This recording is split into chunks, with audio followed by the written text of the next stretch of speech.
Pelayan perempuan datang ke ruang pribadi untuk mengantarkan sesuatu kepada Tuan Du. Saat pergi, dia tidak sengaja menabrak meja. Akibatnya, dia langsung memecahkan sebotol anggur merah. Tunangan Tuan Du melihat pelayan menabrak Tuan Du. Dia segera ingin memanggil orang untuk menyeretnya keluar dan memukulnya sampai mati. Mendengar itu, pelayan segera berlutut di tanah dan memohon untuk dibebaskan. Memohon untuk dibiarkan pergi. Tuan Du tidak ingin menyulitkan seorang pelayan kecil. Jadi, dia memintanya untuk segera pergi. Namun, saat pelayan berdiri dan hendak pergi, dia dipanggil oleh seorang wanita di sampingnya. Pelayan dengan panik mencoba melepas tanda pengenal. Tuan Du langsung menariknya berdiri. Lalu, dia melepas topengnya. Ketika dia melihat wajah pelayan itu, dia terkejut. Ternyata, dia adalah cinta pertama Tuan Du yang selalu dia ingat. Ternyata, itu terjadi 7 tahun yang lalu. Keluarga Du mengalami perubahan besar. Dalam semalam, keluarga Du hanya tersisa pria. Dia juga harus menanggung hutang sebesar 30 juta yuan perak. Saat dia tidak memiliki apa-apa dan terjebak tanpa jalan keluar, mantan pacar pertamanya justru memutuskan hubungan dengannya. Pria itu mempertanyakan kepada pacarnya mengapa dia ingin putus. Wanita itu memberitahunya, saat awalnya bersamanya, dia tertarik karena keluarga Du kaya. Sekarang keluarga Du sudah tidak ada, dan masih berhutang 30 juta. Dia tidak mungkin menemani untuk membayar utang. Pria itu tidak percaya dia bisa sekejam itu. Mempertanyakan wanita itu apakah dia menyembunyikan sesuatu darinya. Ternyata wanita itu mendorongnya hingga terjatuh. Lalu tanpa menoleh, dia masuk ke mobil mewah dan pergi. Tidak peduli bagaimana pria itu mengejar dan berteriak di belakang mobil. Dia tidak pernah menoleh sedikit pun. Akhirnya, tidak berjalan jauh, perut wanita itu mengeluarkan darah. Ternyata wanita itu mengorbankan dirinya untuk membayar utang pria itu. Bahkan rela mendonorkan 1 ginjalnya kepada Tuan Besar. Memohon kepada Tuan Besar untuk membantu pria itu melewati masa sulit ini. Agar tidak membebani pria itu, dia baru saja pergi dengan kejam. Dalam sekejap, 7 tahun telah berlalu. Pria itu dengan bantuan Tuan Besar melompat menjadi bos King Bang yang menguasai baik dunia hitam maupun putih. Setelah wanita itu pergi tahun lalu, dia menyadari bahwa dia sudah hamil. 10 bulan kemudian, dia melahirkan seorang putri. Namun sayangnya, putrinya menderita penyakit jantung bawaan. Untuk mendapatkan uang untuk mengobati putrinya, dia menarik becak di siang hari, dan bekerja sebagai pelayan di bar di malam hari. Pekerjaan yang intens, mengakibatkan satu-satunya ginjal yang tersisa juga bermasalah.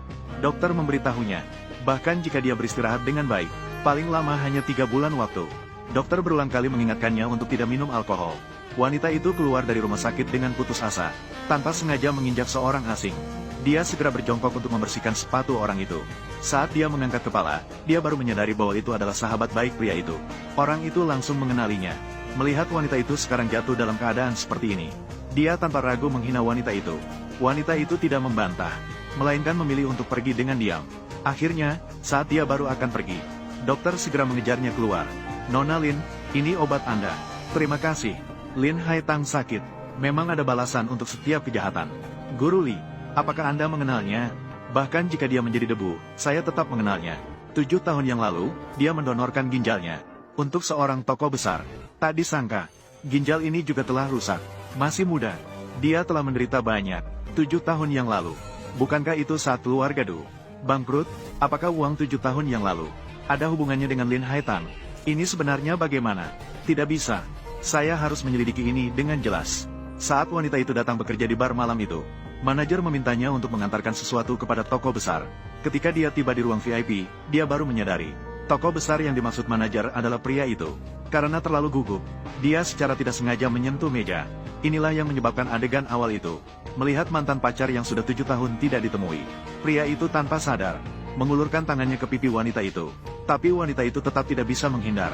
Wang Yi mengedit. Kemudian wanita itu mengeluarkan semua uangnya untuk mengganti kerugian kepada pria itu. "Kamu berhutang padaku, tidak akan pernah bisa dilunasi. Kembalikan padaku." Melihat foto berdua di dalam jam saku, pria itu bertanya mengapa dia masih menyimpannya.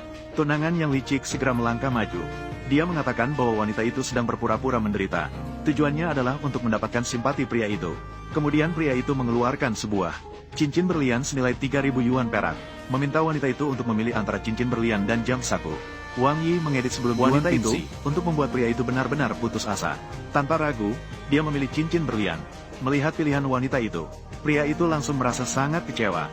Dia langsung menembak dan menghancurkan jam saku. Tapi dia tidak tahu, jam saku ini adalah harapan wanita itu untuk bertahan hidup. Setiap kali dia tidak bisa bertahan, selama dia melihat foto berdua di jam saku, dia mendapatkan keberanian untuk terus hidup. Melihat wanita begitu tidak berperasaan, Wang Yi mengedit. Pria itu memaksanya minum 99 gelas alkohol sebelum bisa pergi. Wanita itu awalnya ingin menolak, tapi pria itu menaruh sebatang emas di setiap gelas. Semuanya menaruh sebatang emas batangan untuk mengumpulkan uang untuk mengobati putrinya. Dia tidak lagi memperhatikan kesehatannya sendiri. Dia terus-menerus meminum gelas demi gelas. Lin Haitang memang tidak punya batas demi uang. Tanpa batasan. Ini adalah Lin Haitang. Berkas saat dia mengganti ginjal. Lin Haitang ini baik-baik saja. Mengapa dia harus mendonorkan ginjalnya? Donasikan kepada orang lain. Kegagalan ginjal orang penting ini sudah mendekati kematian. Lin Haitang ini menggunakan ginjalnya sendiri untuk melakukan transaksi dengannya. Dia menukarkan ginjalnya untuk mendapatkan 30 juta yuan. Iya, bagaimana kamu tahu? Kenapa dia sampai muntah darah? Ini tidak akan membunuh seseorang, kan? Tuan Anda.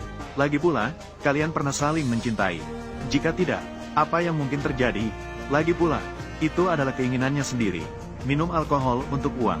Bahkan jika terjadi sesuatu, itulah yang pantas diterimanya.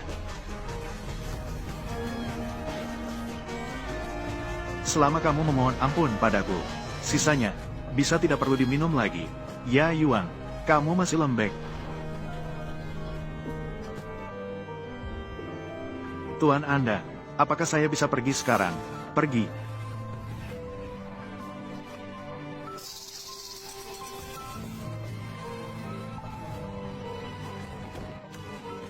Darah.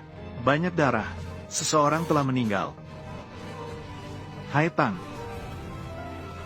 Haitang. Haitang. Ya Yuan, apakah kamu tahu? 7 tahun yang lalu, alasan kamu tidak ditangkap adalah Haitang menggunakan ginjalnya sendiri, menukar dengan 30 juta yuan, membantu kamu membayar utang. Bagaimana kamu bisa memperlakukannya seperti ini? Apa yang kamu katakan? Terputus, akan dilanjutkan. Belum selesai, akan dilanjutkan.